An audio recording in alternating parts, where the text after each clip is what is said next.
천재 물리학자 리처드 파인만이 양자역학을 완벽히 이해하는 사람은 아무도 없다고 할 정도로 쉽게 접근하기 어려운 학문.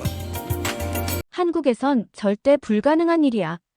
라는 서구학계의 의심을 단숨에 무너뜨린 순간 IQ 195, 세계 물리학계의 100년 난제를 단 3개월 만에 해결해낸 천재 소녀. 하버드, MIT, 옥스퍼드의 석학들이 그의 논문을 들여다보며 경이로움을 감추지 못하고 있습니다. 진정한 자유를 향한 소녀의 용기로 불가능하다는 말을 해냈다로 바꾼 그 이야기, 지금부터 시작합니다. 2024년 3월, 미국 하버드 대학 양자물리학과 교수실. 연구실 벽면을 가득 메운 수식과 논문들 사이에서 마이클 윌슨 박사는 자신감에 가득 찬 목소리로 새학기 강의 계획을 설명하고 있었습니다. 23년간 하버드의 석좌 교수로 재직하며 양자물리학계의 권위자로 인정받아온 내게 이번 학기는 특별했습니다. 내 이론이 노벨상 후보로 거론되고 있었으니까요. 여러분, 양자얽힘의 비국소성 문제는 아인슈타인도 유령 같은 원격작용이라며 평생 풀지 못했던 난제입니다. 100년이 지난 지금까지도 이 문제의 완전한 수학적 증명은 그때 연구실 문을 노크하는 소리가 들렸습니다. 대학원생 토마스였습니다. 교수님, 국제양자물리학회에서 온 초청장입니다. 다음 달 발표자 명단에 추가되셨습니다.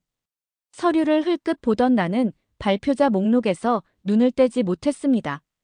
카이스트? 그게 어디지?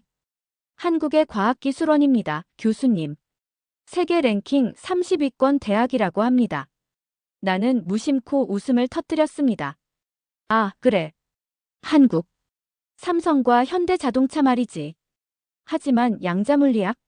좀 의외군. 그 순간만 해도 나는 미국과 유럽 외의 지역에서 첨단 물리학 연구가 이루어진다는 사실을 진지하게 받아들이지 않았습니다. 내 머릿속에서 아시아는 여전히 서구의 연구를 따라가는 곳일 뿐이었습니다. 컨퍼런스 당일, 나는 자신만만하게 단상에 올랐습니다. 20분간의 발표 동안 청중들의 감탄과 박수갈채가 이어졌습니다. 질문 시간, 한 젊은 아시아계 학생이 조심스레 손을 들었습니다. 윌슨 박사님, 양자얽힘 현상의 수학적 증명에서 힐베르트 공간의 차원 제한이 존재하지 않을까요? 제 계산에 따르면 당신의 11번째 등식에 오류가 있는 것 같습니다. 청중들 사이에서 술렁임이 일었습니다. 20년 동안 내가 쌓아온 이론의 근간을 흔드는 질문이었습니다. 처음에는 황당하다는 생각이 들었습니다. 자네 이름이 뭔가? 이진우입니다. 한국 카이스트 소속입니다. 나는 미소를 지으며 응수했습니다. 물론 표면적으로는 그렇게 보일 수 있겠지. 하지만 양자역학에서 힐베르트 공간의 차원 제한은 실험적으로 증명된 바 없네. 아마도 기본 개념에 대한 이해가 부족한 것 같군. 그 순간 진우는 침착하게 노트북을 열었습니다. 제가 계산한 결과입니다.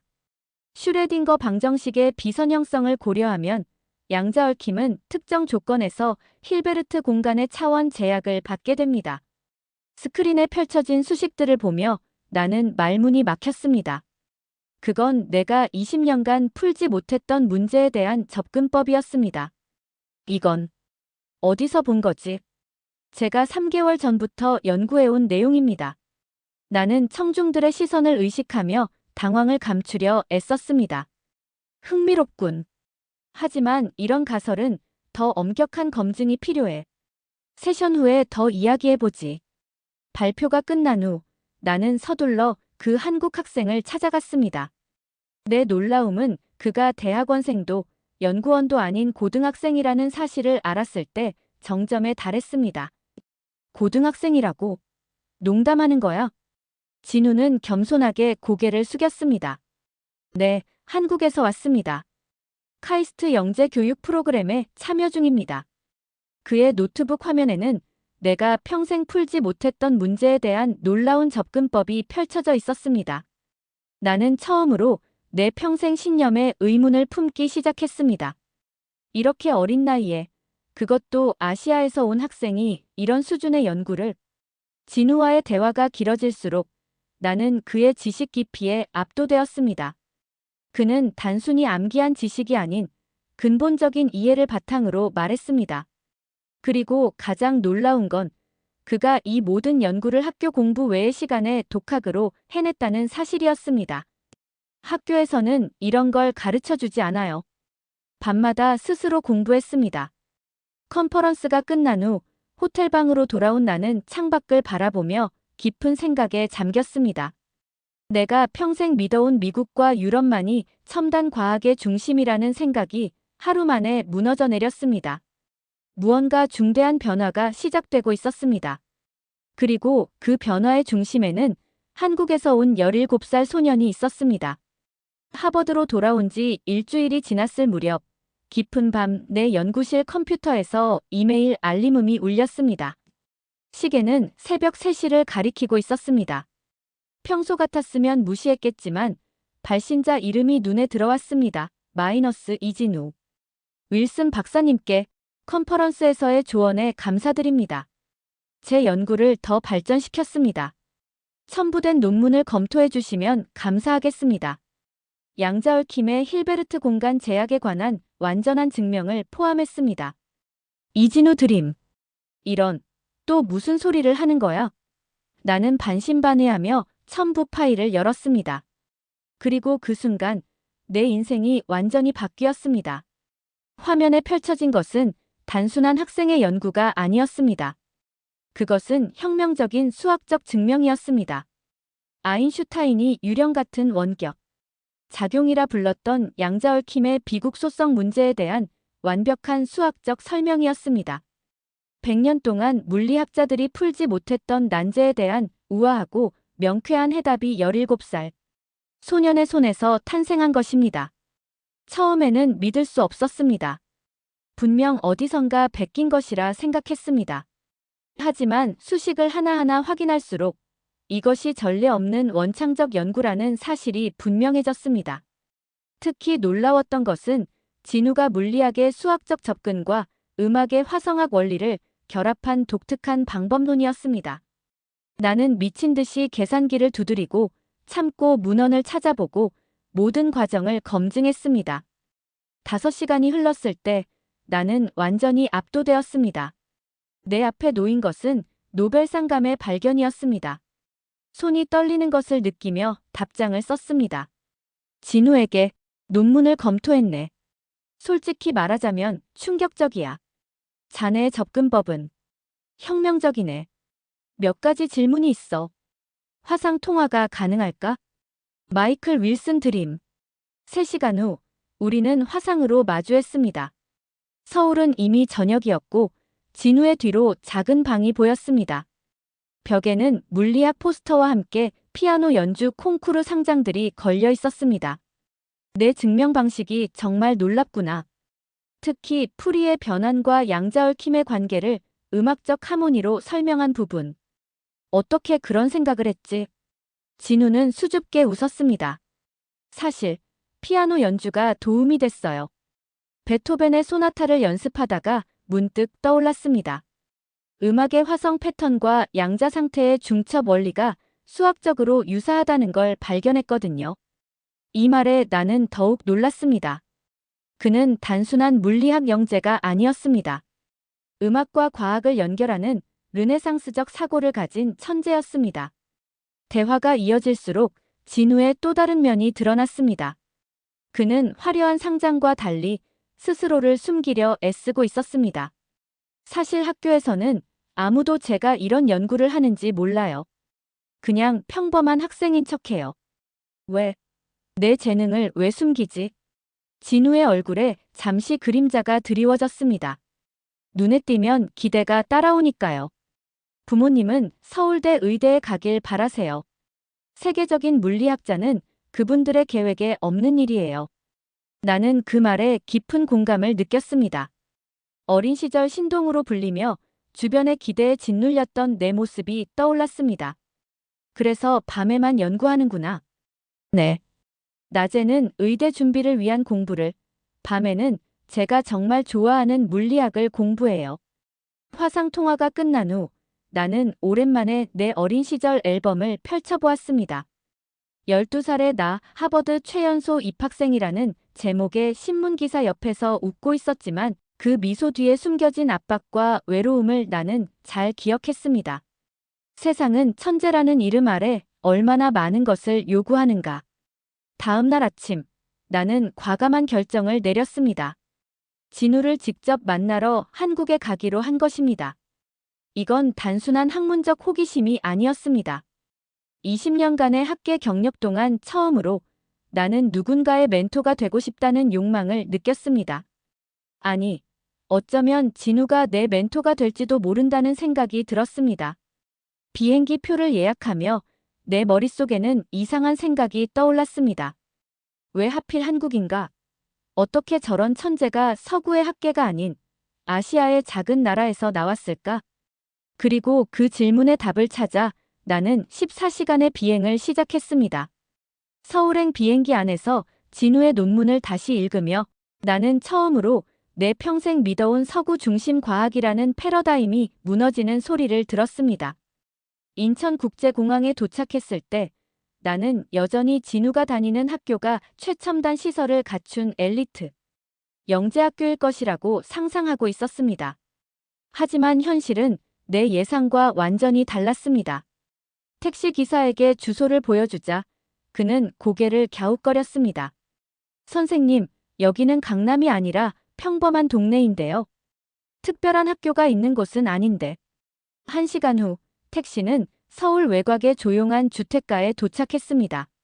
높은 아파트 단지들 사이로 작은 골목길이 이어져 있었고 그 끝에 평범한 고등학교 건물이 보였습니다. 이곳에서 세계적인 물리학 논문이 탄생했다고. 학교 정문 앞에서 기다리던 진우를 만났을 때 또 한 번 놀랐습니다. 화상 통화에서 본 자신감 넘치는 모습과 달리 그는 교복을 입은 수줍은 평범한 학생처럼 보였습니다. 윌슨 박사님, 먼 길 오셨는데 죄송합니다. 우리 학교가 특별한 곳은 아니라서. 아니야, 직접 보고 싶었어. 너의 연구 환경이 궁금했거든. 진우는 학교 구석구석을 안내해 주었습니다. 낡은 물리실험실, 오래된 도서관, 좁은 교실들.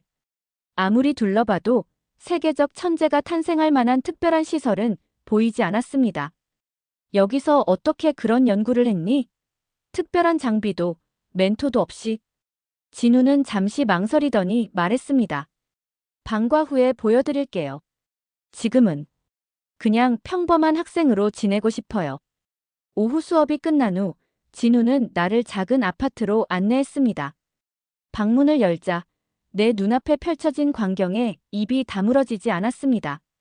좁은 방 한쪽에는 낡은 피아노가, 다른 한쪽에는 직접 만든 듯한 컴퓨터 서버와 실험 장비들이 놓여 있었습니다.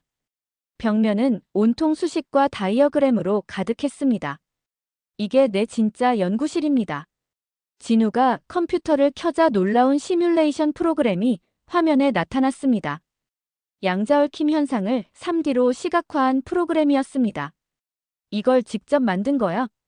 네, 상용 프로그램으로는 제 아이디어를 표현할 수 없어서요. 1년 정도 코딩했습니다. 그의 방에는 또 하나 눈에 띄는 것이 있었습니다. 벽 한쪽에 붙은 수많은 대학 팸플릿들과 의과대학 자료들이었습니다. 이건 뭐지? 진우는 쓸쓸하게 웃었습니다. 부모님의 꿈이요. 아버지는 서울대 의대 교수이시고 어머니는 연세대 생화학과 교수세요. 저도 의사가 되길 바라세요. 하지만 내 재능은 물리학에 있어. 이런 수준의 연구를 하는 사람이 의대에 간다고. 진우는 창밖을 바라보며 깊은 한숨을 내쉬었습니다. 한국에서는 안정적인 직업이 최고라고 해요. 물리학자는 불안정하다고, 미래가 없다고 하시죠. 그의 말에 나는 갑자기 가슴이 아팠습니다. 내 앞에 있는 소녀는 인류 역사를 바꿀 수 있는 천재였지만 그의 꿈은 가족의 기대 속에서 질식해가고 있었습니다. 학교 친구들은 내가 이런 연구를 하는지 알아? 아니요. 학교에서는 그냥 평범한 학생이에요. 공부 잘하는 정도로만 알려져 있죠. 왜? 내 재능을 왜 숨기는 거지? 진우의 눈에 잠시 슬픔이 스쳤습니다. 달라지는 게 싫어요. 친구들이 절 특별하게 대하거나 더 많은 것을 기대하게 되는 게요. 그냥 제 나이에 맞는 평범한 삶을 살고 싶어요. 그 말에 나는 오래전 내 모습을 떠올렸습니다. 12살에 하버드에 입학했을 때 모두가 나를 신동이라 불렀고 그 무게는 너무나 무거웠습니다. 친구 대신 연구실, 놀이 대신 논문. 진우는 그런 삶을 원치 않았던 것입니다. 저녁이 되자 진우의 부모님이 귀가했습니다. 나는 그들이 진우의 혁명적 연구에 대해 자부심을 가질 것이라 기대했지만 현실은 달랐습니다. 윌슨 박사님, 진우가 물리학에 관심이 많아 죄송합니다. 하지만 곧 대학 입시가 다가오니 의대 준비에 집중할 것입니다. 진우의 아버지는 단호했습니다. 그의 어머니도 덧붙였습니다. 한국에서는 의사가 되는 것이 가장 안정적인 미래를 보장합니다. 물리학은 취미로 하면 충분하죠. 나는 그들에게 진우의 연구가 얼마나 혁명적인지, 세계적인 발견인지 설명하려 했지만 그들은 공손하게 웃으며 대화를 다른 곳으로 돌렸습니다. 그날 밤 호텔로 돌아오는 길에 나는 혼란스러웠습니다. 세계적인 천재가 자신의 재능을 숨기고 부모님의 꿈을 위해 자신의 꿈을 포기하려 하고 있었습니다. 이것이 한국이라는 나라의 현실인가? 아니면 천재성이라는 무게를 짊어진 모든 이들의 공통된 고뇌인가? 침대에 누워 천장을 바라보며 나는 진우에게 어떤 조언을 해야 할지 고민했습니다. 내가 그의 미래에 개입할 권리가 있는가? 그리고 과연 어떤 선택이 그에게 진정한 행복을 가져다 줄 것인가? 다음 날 아침, 진우는 나를 서울의 한 작은 음악 스튜디오로 데려갔습니다. 그곳에는 그랜드 피아노 한 대가 놓여 있었습니다. 윌슨 박사님, 제 연구의 비밀이 여기 있어요. 진우가 피아노 앞에 앉자 방 안의 공기가 달라지는 것을 느꼈습니다. 수줍던 소녀는 온데간데 없고 자신감 넘치는 아티스트가 그 자리에 있었습니다. 첫 음이 울려 퍼지자 나는 그 자리에서 얼어붙었습니다. 베토벤의 월광 소나타였지만 내가 들어본 어떤 연주와도 달랐습니다. 진우의 손가락이 건반 위를 춤추듯 움직일 때마다 음악은 마치 살아있는 수학 방정식처럼 느껴졌습니다. 리듬과 화성의 패턴이 양자역학의 파동 함수를 닮아 있었습니다. 30분간의 연주가 끝난 후 진우는 피아노 위에 몇 장의 악보를 펼쳤습니다. 그리고 그 옆에 자신의 양자얽힌 방정식을 놓았습니다. 보이시나요? 베토벤의 소나타와 양자얽힌 방정식의 구조적 유사성이요. 나는 그제야 이해했습니다. 진우는 음악의 수학적 구조를 통해 양자물리학을 이해하고 있었습니다. 그에게 과학과 예술은 분리된 영역이 아니라 하나의 통합된 세계였습니다. 6살 때부터 피아노를 쳤어요. 음악 속에서 수학적 패턴을 발견했고 그 패턴이 물리 법칙과 닮아 있다는 걸 깨달았죠. 제게는 양자역학 방정식이 아름다운 소나타처럼 들려요. 그의 말에 나는 깊은 감동을 받았습니다. 아인슈타인도 바이올린을 연주하며 음악을 통해 물리학적 영감을 얻었다고 했습니다. 하지만 진우의 접근법은 그보다 더 깊고 체계적이었습니다. 내가 말한 그 패턴을 나도 한 번도 생각해 본 적이 없었어. 음악과 물리학의 연결고리. 이건 정말 혁명적인 발상이야. 진우는 수줍게 웃었습니다. 사람들은 과학과 예술이 다른 영역이라고 생각하지만 제게는 같은 언어의 다른 표현 방식일 뿐이에요. 베토벤이 음표로 표현한 것을 아인슈타인은 방정식으로 표현했을 뿐이죠. 스튜디오를 나와 근처 카페로 향하는 길에 진우는 자신의 일상에 대해 더 많은 이야기를 들려주었습니다. 낮에는 성실한 학생으로, 밤에는 열정적인 연구자로 이중 생활을 하는 모습이 마치 영화 속 주인공 같았습니다. 아침 6시 기상, 7시 학교 자율학습, 오후 10시까지 학원 수업, 그리고 새벽 2시까지 제 연구를 해요. 주말에는 피아노 연습과 콩쿠르 준비까지. 그런 일정으로 어떻게 버티니? 내 또래 아이들은 게임도 하고 친구들과 어울리기도 할 텐데.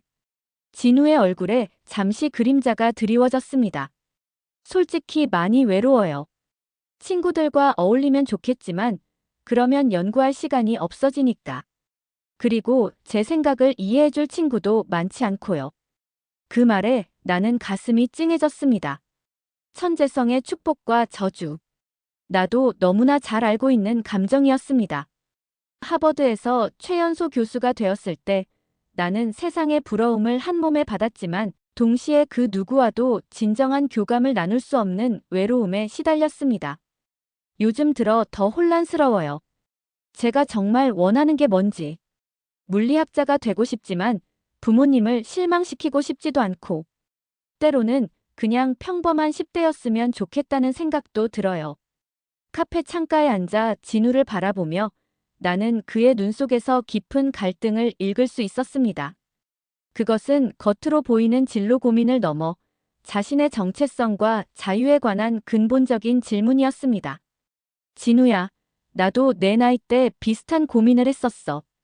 하버드에서 신동이라 불리며 모두의 기대를 한 몸에 받았지. 하지만 그 무게가 너무 무거웠어. 진우의 눈이 반짝였습니다. 어떻게 극복하셨나요? 나는 잠시 생각에 잠겼습니다. 솔직히 말하면 나는 그 무게를 완전히 극복한 적이 없었습니다. 지금도 여전히 끊임없는 성취를 통해 자신의 가치를 증명하려는 강박에 시달리고 있었습니다. 솔직히 말하면 극복하지 못했어. 지금도 여전히 그 기대의 무게와 싸우고 있지. 하지만 이제는 알아. 진정한 성취는 남들의 인정이 아니라 내가 진정으로 사랑하는 일을 하는 데서 온다는 것을. 진우가 깊은 생각에 잠긴 듯 했습니다. 그때 그의 전화가 울렸습니다. 어머니였습니다. 네, 어머니. 네, 수학학원 가고 있어요. 윌슨 박사님이요? 아, 네. 곧 끝낼게요. 전화를 끄는 진우의 표정이 무거워졌습니다. 어머니가 의대 입시 특강이 있다고 서둘러 가라고 하세요. 박사님과 있는 것도 이제 그만하라고. 나는 그의 어깨를 가볍게 두드렸습니다. 가봐야겠구나. 하지만 진우야, 기억해. 내 인생은 내 것이야. 남의 꿈이 아니라 내 꿈을 위해 살아가길 바란다. 진우는 어렵게 미소를 지었습니다. 내일 큰일이 있어요. 하버드와 MIT에서 온 교수님들 앞에서 제 이론을 발표하게 됐거든요. 박사님도 와주실 수 있을까요? 물론이지. 내가 주선한 자리니까. 내가 세계를 놀라게 할 차례야. 진우가 떠난 후 나는 오랜만에 내 아내에게 전화를 걸었습니다. 7년 전 이혼했지만 그녀는 여전히 나를 가장 잘 이해하는 사람이었습니다. 마이클, 오랜만이네요. 무슨 일이에요? 리사, 내가 여기서 놀라운 학생을 만났어. 그 아이를 보고 있으면 예전에 나를 보는 것 같아. 그 아이는 행복한가요? 그 질문이 나를 멈춰 세웠습니다. 진우는 행복한가?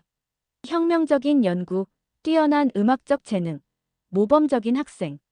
하지만 그의 눈 속에서 나는 깊은 외로움과 갈등을 보았습니다. 아니, 그렇지 않은 것 같아. 그리고 그게 날 괴롭게 해. 당신도 그랬잖아요, 마이클. 학문적 성취는 있었지만 진정한 행복과는 거리가 멀었죠. 그녀의 말이 가슴을 찔렀습니다. 나는 평생 학문에 몰두하며 인정받기 위해 살았지만 정작 중요한 것들 마이너스 가족, 사랑, 자유 마이너스를 놓쳐버렸습니다. 내일 그 아이가 큰 발표를 해. 전 세계 학계가 주목할 만한 발견을 발표하는 거야. 하지만 난 걱정돼. 이게 그 아이에게 축복이 될지 아니면 또 다른 굴레가 될지. 전화를 끊은 후 호텔 창문 밖으로 서울의 밤 풍경을 바라보며 나는 깊은 생각에 잠겼습니다. 진우는 앞으로 어떤 선택을 하게 될까? 그리고 나는 그에게 어떤 도움을 줄 수 있을까? 서울대학교 물리학과 대강당. 세계 각국에서 온 석학들로 가득 찬 객석 앞에 17살 소년 이진우가 서 있었습니다. 하버드, MIT, 옥스퍼드, 도쿄대학교, 베이징 대학교. 세계 최고의 물리학자들이 모두 이 자리에 모였습니다. 나는 앞줄에 앉아 긴장된 표정의 진우에게 격려의 미소를 보냈습니다. 오늘 발표할 주제는 양자얽힘의 비국소성에 대한 새로운 수학적 증명과 음악적 해석입니다. 진우의 첫 마디부터 객석은 완전한 침묵에 빠졌습니다. 미간을 찌푸린 교수들의 표정에서 의구심이 읽혔습니다. 고등학생이 음악적 해석이라고. 하지만 진우가 첫 번째 수식을 보드에 쓰기 시작하자 의구심은 서서히 경이로움으로 바뀌어갔습니다. 그의 손끝에서 펼쳐지는 수학적 증명은 단순히 학문적인 것을 넘어 예술적이었습니다. 그는 힐베르트 공간에서의 양자상태 중첩을 바흐의 푸가와 연결시켰고 양자얽힘의 비국소성을 베토벤 소나타의 화성 구조로 설명했습니다. 일시간의 발표가 끝나고 강당은 잠시 정적에 휩싸였습니다. 그리고 갑자기 MIT의 권위자 제임스 콜린스 교수가 자리에서 일어나 박수를 치기 시작했습니다. 이내 모든 사람들이 기립박수를 보냈습니다. 질문 시간.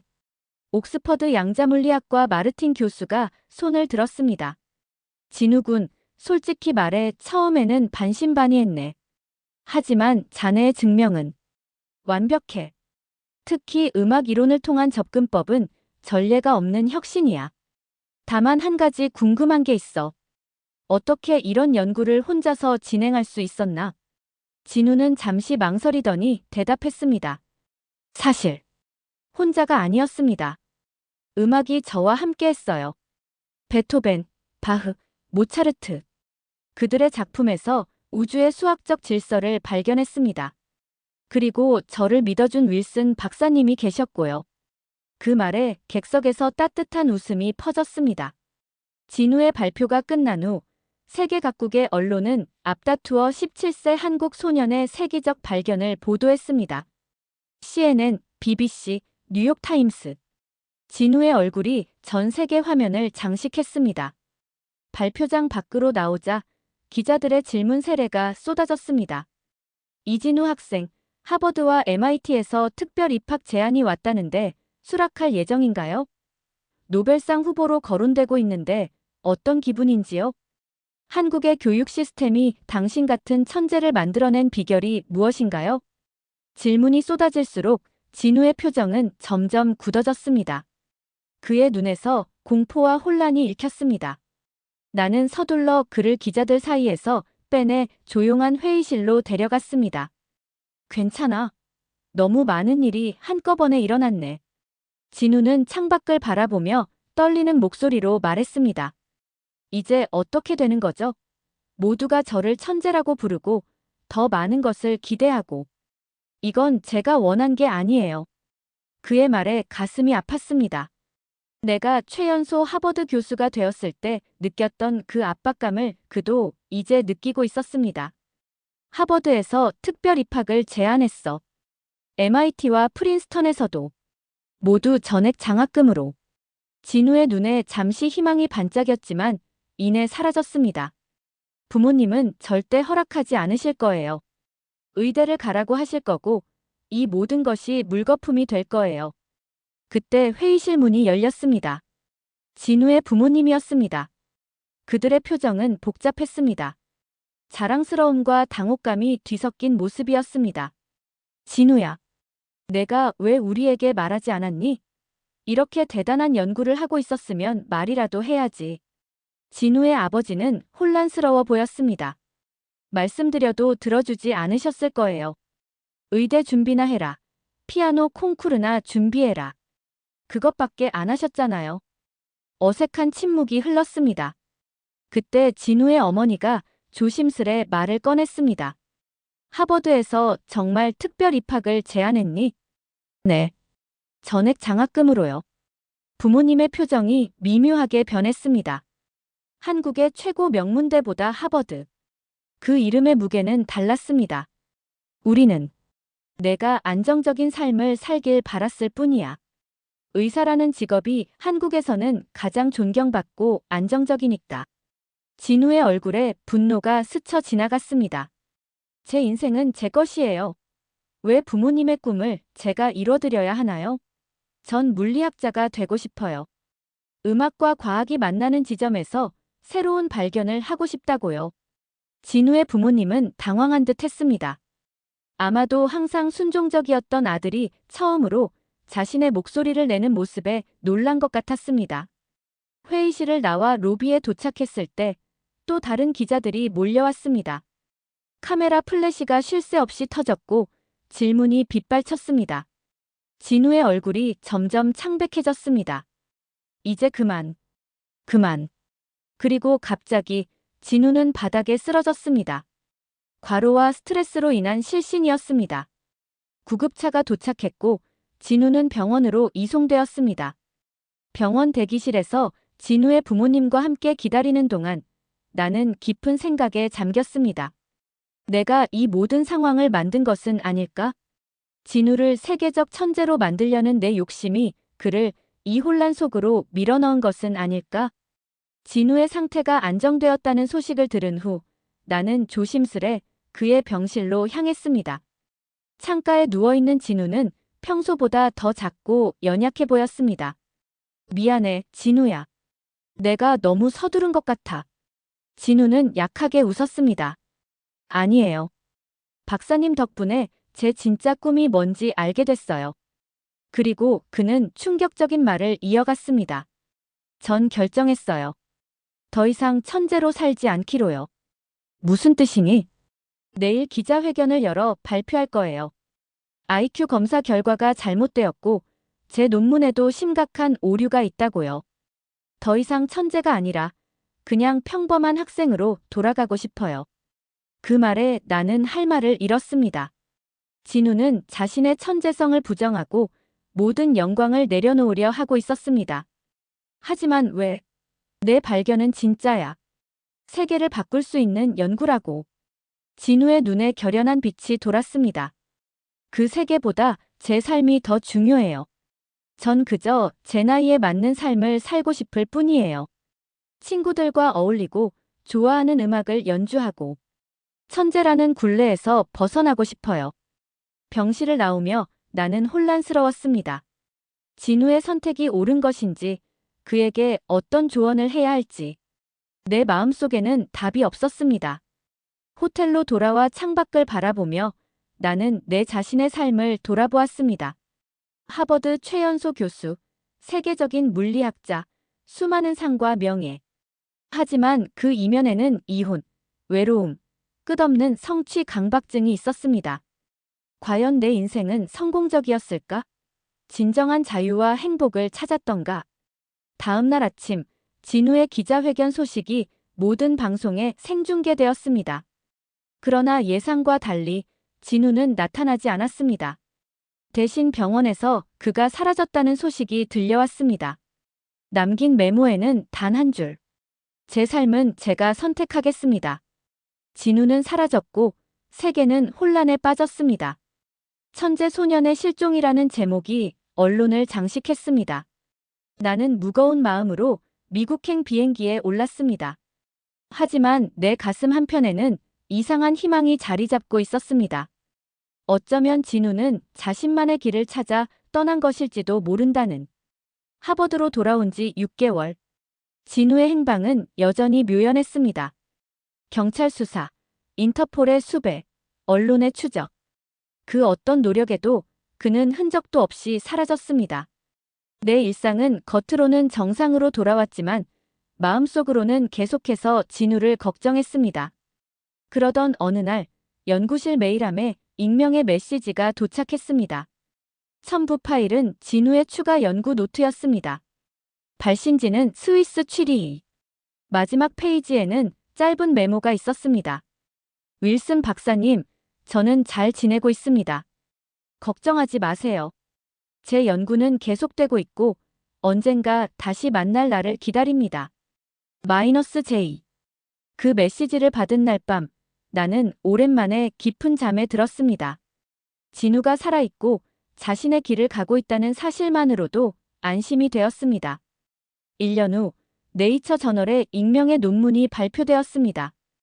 양자얽힘을 통한 새로운 암호화 기술이라는 제목의 이 논문은 진우의 이전 연구를 확장한 것이었습니다.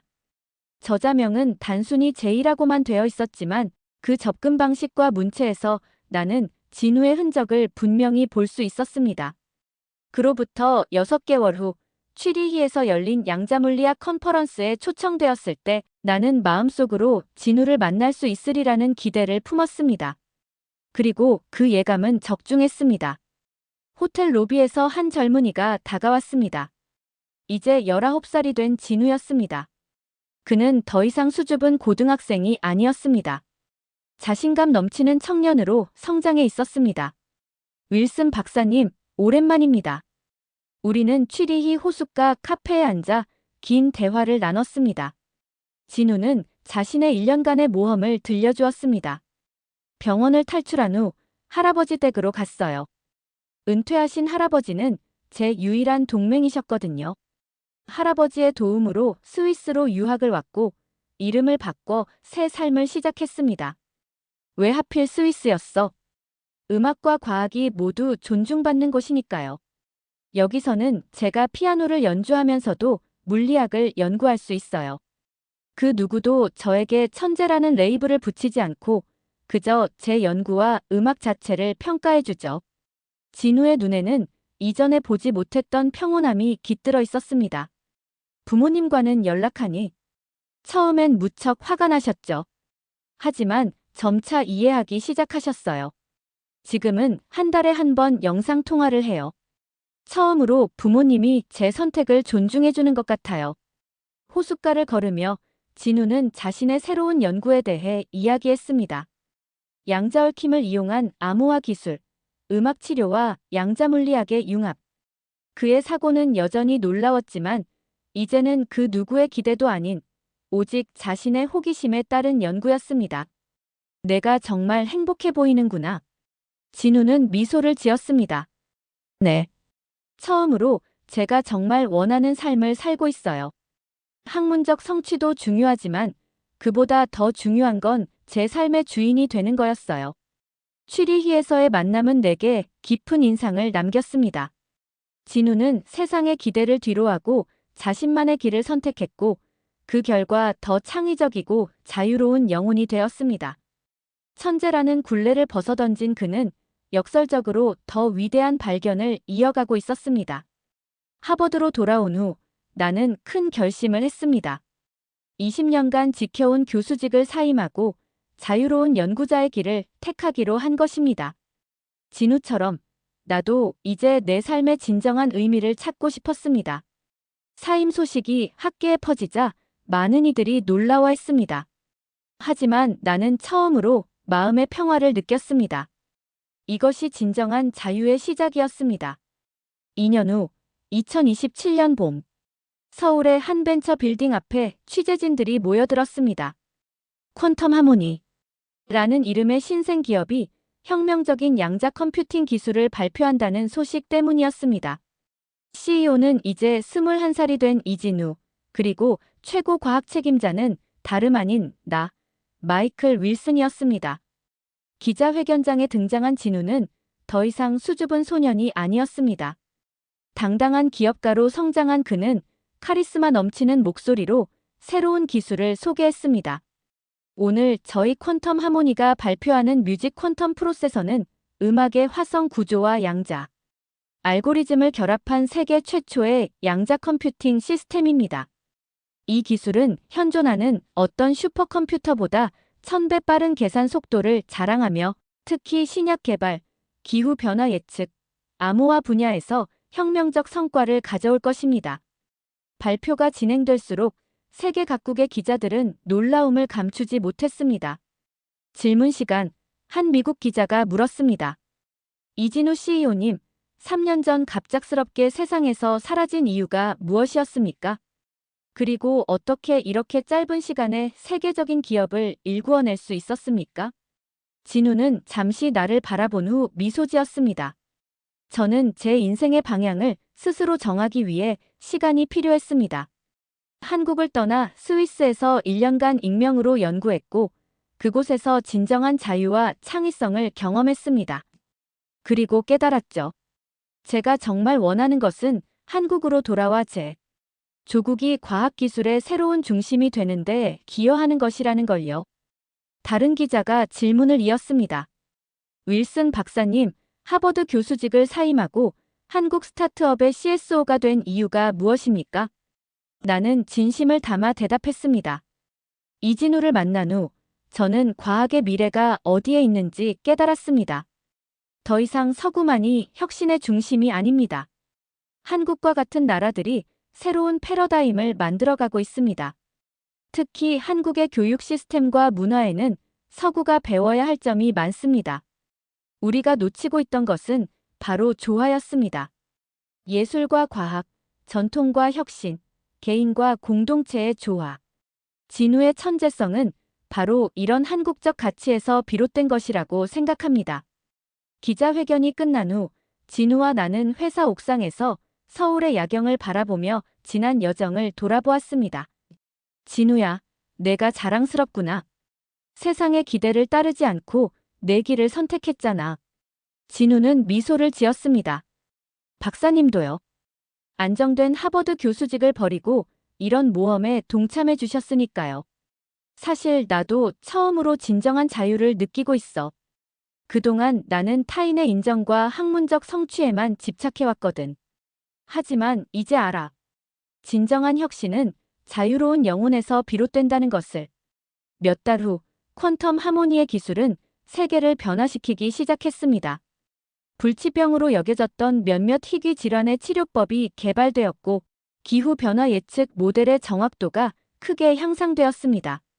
한국은 새로운 과학 강국으로 부상했고 전 세계 학생들이 한국의 교육 시스템을 배우기 위해 몰려들었습니다. 특히 주목할 만한 것은 진우가 세운 자유로운 천재들을 위한 재단이었습니다. 이 재단은 전 세계의 재능 있는 아이들이 사회의 기대에 짓눌리지 않고 자신만의 길을 찾을 수 있도록 지원했습니다. 더 이상 천재라는 이름이 무거운 짐이 아니라 자유와 창의성의 상징이 되게 하는 것이 진우의 목표였습니다.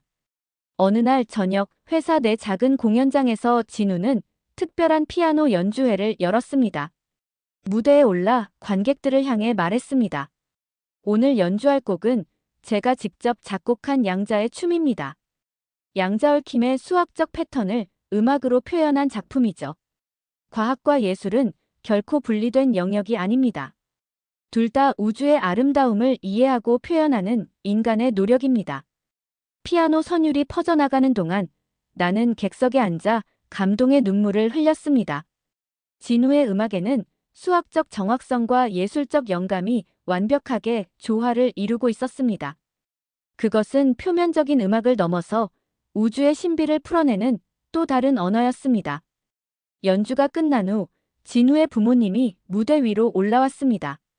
한때 아들의 꿈을 이해하지 못했던 그들은 이제 눈물을 글썽이며 아들을 자랑스러워했습니다. 진우야, 내가 옳았어. 인생은 남의 기대가 아니라 자신의 열정을 따라야 하는 거였구나. 이제야 우리가 이해했단다. 그날 밤 회사 옥상에서 서울의 밤하늘을 바라보며 진우와 나는 새로운 꿈에 대해 이야기했습니다. 다음은 뭐지, 진우야? 이미 세계를 바꿨는데 또 어떤 혁명을 일으킬 계획이야? 진우는 별들을 바라보며 대답했습니다. 이제는 우주로 나아갈 차례예요. 양자얽힘을 이용한 새로운 우주 탐사 기술을 개발하고 있어요. 인류의 다음 도약을 한국이 이끌어가는 겁니다. 그의 눈에서 나는 어린 소년의 순수한 호기심과 성숙한 과학자의 통찰력을 동시에 볼 수 있었습니다. 진우는 천재라는 굴레를 벗어던지고 진정한 천재로 거듭난 것입니다. 윌슨 박사님, 제가 가장 감사한 건 박사님이 저를 이해해 주셨다는 거예요. 그때 서울에 오셔서 저를 만나지 않으셨다면 저는 여전히 남의 꿈을 위해 살고 있었을 거예요. 나는 그의 어깨를 두드렸습니다. 아니, 내가 더 감사해. 너는 나에게 진정한 과학의 의미를 가르쳐줬어. 피상적인 성취나 명예를 넘어서 우주의 신비를 향한 인간의 끝없는 호기심. 그리고 무엇보다 자유의 가치를. 서울의 밤하늘에 별들이 더욱 밝게 빛나기 시작했습니다. 그것은 마치 우주가 진우의 새로운 여정을 축복하는 것 같았습니다. 한국인 천재 소년의 도전은 이제 막 시작되었고 그 영향력은 한국을 넘어 전 세계로 그리고 우주로 퍼져나갈 것입니다. 안내원 아우트로. 여러분, 지금까지 100년 난제를 풀어낸 한국 17세 소년의 놀라운 이야기를 들어주셨습니다. 이진우라는 한 소년의 성장 과정은 그저 흔한 성공 스토리가 아닙니다. 그것은 자신의 정체성과 자유를 찾아가는 보편적인 인간의 이야기이기도 합니다. 천재성이라는 것은 때론 축복이면서도 저주가 될 수 있습니다. 사회의 기대와 우리 자신의 열망 사이에서 균형을 찾는 것, 그것이 진정한 지혜일지도 모릅니다. 이진우가 보여준 용기와 결단력은 우리 모두에게 깊은 영감을 줍니다. 오늘 이 이야기가 여러분께 어떻게 다가왔는지 궁금합니다. 여러분도 가끔은 타인의 기대보다 자신의 목소리에 귀 기울여 보는 건 어떨까요? 진정한 행복은 남들이 정의한 성공이 아니라 우리 자신의 내면의 소리를 따를 때 찾아오는 것인지도 모릅니다. 하버드 코리아인. 이곳에서 여러분과 함께하는 세계를 뒤흔든 한국인 시리즈. 내일도 놓치지 마세요. 구독과 좋아요, 알림 설정도 잊지 마시고요. 소중한 시간 내어 함께해 주신 여러분께 진심으로 감사드립니다. 안녕히 계세요.